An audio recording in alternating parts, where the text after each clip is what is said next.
husband is a stuffy traditionalist, the kind of man who refuses to sleep with me. To keep this she-wolf at bay, he buttons his pajamas up to the very top button every night, and even tucks a Bible under my pillow before we go to sleep. I'd finally had enough and was about to file for divorce when a string of comments suddenly materialized before my eyes. Poor Dragon Lord, about to be abandoned right in the middle of his heat. This side character is so blind. He's not putting a Bible under your pillow. It's the art of seduction. 108 positions. Why don't you just touch him? The Dragon King's rocket is about to explode. If he wasn't so scared of freaking you out, he would have taken you hard a long time ago. I froze, pulling back the divorce papers I was about to hand him. Then I reached out and grazed his abs. What are you doing? His voice was as cool and detached as ever. The floating comments continued to scroll past. Is the male lead a ninja? How can he hold back like this? It's the third day of his heat. It's not his fault. He's just terrified of scaring her off, so he's forcing himself to be a perfect gentleman.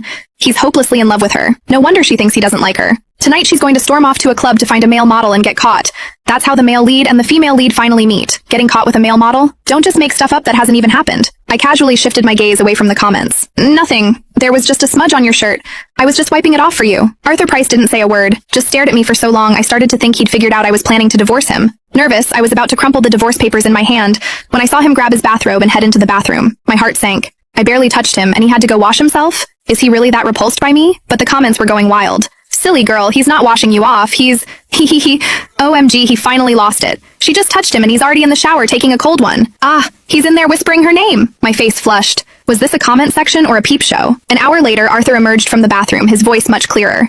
There's a charity gala hosted by the Landon Group tonight. You're coming with me. I frowned. I don't think so. Those events are always so boring and exhausting. Arthur reached out and grabbed my sleeve, his tone softening into something almost like a plea. Just this once. The comments exploded. Aw, he's lowering himself to ask her, but she's still going to refuse and go find that model. The Dragon Lord abandoned during his heat, only to find his wife with another man. He'll be heartbroken, and that's when the female lead comes in to save him. Their love story starts tonight. Just agree. If you don't, it's game over for you two tonight. Not only game over, but without his protection.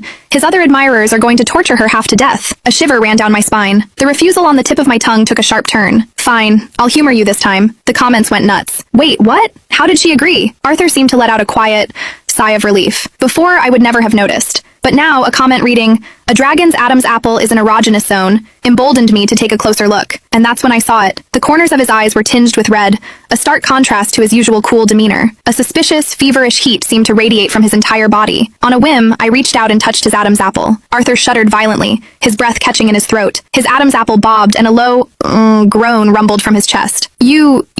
Startled, I snatched my hand back. I'm sorry. If you don't like it, I won't touch you again. This was the complete opposite of the tail wagging for pets reaction the comments described. The comments fired off in a rapid stream. Do you even know how to touch a man?